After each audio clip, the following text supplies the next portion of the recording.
Hi. Hope everyone's ready for as we come to the close of the semester.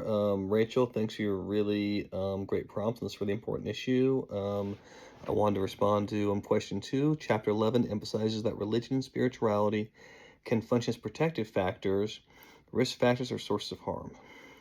How can social workers assess which role spirituality is playing for a given client? And how should this assessment shape the intervention plan? Do you have any personal examples that show how this can be complex? Yeah, so for me, I think it's important to look at the difference between religion and spirituality. Um, Religion is a system of beliefs, usually there's community involved, traditions that are handed down, and that is one way that a lot of people have spirituality. Spirituality is, how do you seek meaning in your life for something that's bigger than yourself? I've attended 12-step programs before, Al-Anon specifically, and we talk about a higher power a lot. Well, everyone's higher power is different. How are you able to find meaning in something bigger than yourself in your life? And the other part is, how is this thing that you believe that's bigger than yourself?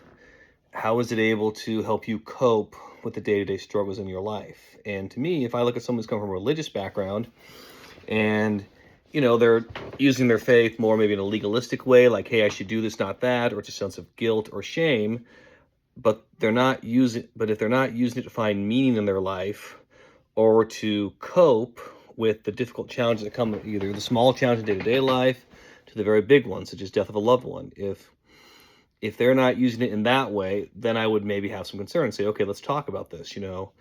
Is this religion helping you with the day-to-day aspects of life? Is your spiritual focus, which is its focus of finding searching meaning, can that be changed? Like, for example, I look at Christianity. I mean, in my own experience in Christianity, for a long time, my main focus was, hey, I want to be a better person. I looked at Christianity as how I should focus on my societal role for how I should vote. For example, I wanted to vote for people who supported the poor, fought for justice, things like that. But there's a time when I wasn't necessarily using my Christian faith as a way to cope with the hard challenge of life. Have trying to have a strong relationship with my higher power or with God. I wasn't doing those things. I was only focused about kind of other issues, parts of my religion, not necessarily the spirituality part. So when I focused more on the spirituality part, I thought, hey, this faith, this source of strength I have, it is a way to help cope and do better in my day-to-day life. And with the challenge I've had, such as I just recently lost my father, my faith was really important to help me get through that because I focus on the spiritual side of things, and that was really helpful. So that's how I would want to assess things. And I mean, I think this assessment should play a pretty significant part in the intervention plan because, if someone's struggling to find meaning in day-to-day life and they're struggling to cope, then you want to help them focus on things that will help them cope with their day-to-day life. And that can be spiritual, maybe it can be other strategies or a mix of a variety of them. Um, yeah. Now, do I have any experience on how this can be complex? Yeah. My own life. I mean, the things I was focused on in my faith. There was a time when, look, it's good to focus on politics. It's good to focus on justice in the world. It's good to focus on trying to be a bad person. That's true.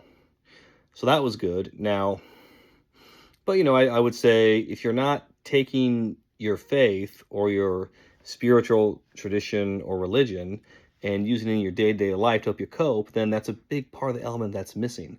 So even if you're getting some good things from the faith, it's important to work hard to bring the really important stuff in that's going to help with the day-to-day life. Thanks everyone. Hope you have a great week.